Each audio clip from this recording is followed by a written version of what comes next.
आज आपण पाहणार आहोत एकदम सोप्या पद्धतीचे रसगुल्ले. इथे मी 1 लिटर गाईचं दूध घेतलं आहे. त्याला चांगली उकळी काढून घेतली. त्याला उकळी काढून झालं की त्याच्यामध्ये लिंबूचा रस घालायचा. लिंबूच्या रसामध्ये थोडं पाणी मिक्स करायचं आणि मग ते दुधामध्ये घालायचं. उकळत्या दुधामध्ये घातलं की ते थोडा वेळ उकळू द्यायचं. मग ते फाटायला सुरुवात होते. हे बघा, आपल्या दुधाला इथे आता उकळी येत आहे. आपलं दूध उकळून चांगलं फाटलेलं आहे. फाटून झालं की त्याला पूर्ण आता थंड करून घेऊ.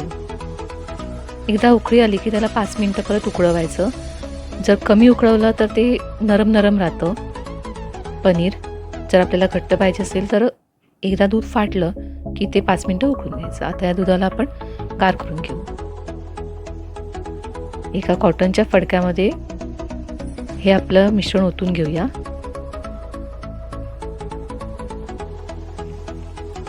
आणि या पनीरमधलं पूर्ण पाणी काढून घेऊ. पूर्ण ड्राय करायचं नाही ते.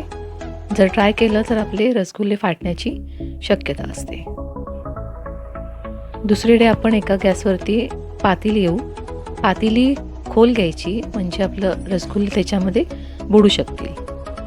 त्याच्यामध्ये मी 2 बाउल साखर घेतली. 2 बाउलसाठी 1 बाउल पाणी घ्यायचं. पाण्याला तिथे उकळी येते तोपर्यंत आपण या मिश्रणामध्ये 1 चमचा कॉर्नफ्लॉवर घालून घेऊ. कॉर्नफ्लॉवर चांगलं मिक्स करायचं आहे. या मिश्रणात कुठेही गठ्ठे राहता कामा नयेत. ते पूर्ण मऊ करून घ्यायचं आहे. मऊ करून घेतल्यानंतर एवढे छोटे छोटे गोळे करायचे. गोळे छोटे असे करायचे कारण का ते पाण्यामध्ये गेले की ते फुलतात.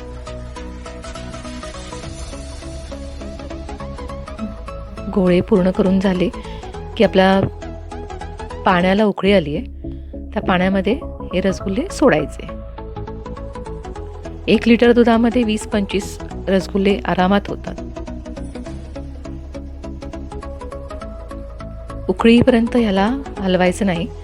चांगली उकळी आली की त्याला जी साईडला जातात ना त्यांना रसगुल्ल्यांना मध्ये घ्यायचं. हे एक समान शिजतं.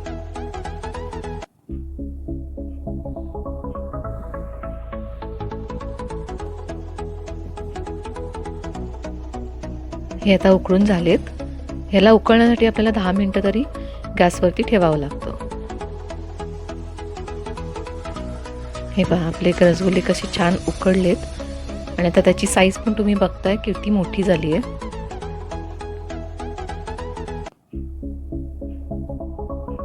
आपल्याला जर चाशणी आपली घट्ट वाटली तर आपण त्याच्यामध्ये थोडं पाणी घालायचं. पाणी घातल्याने रसगुल्ले अजिबात फुटत नाहीत. ते पाणी असल्यामुळे थोडे आतमध्ये ते ऑब्झर्व व्हायला छान हे होतो.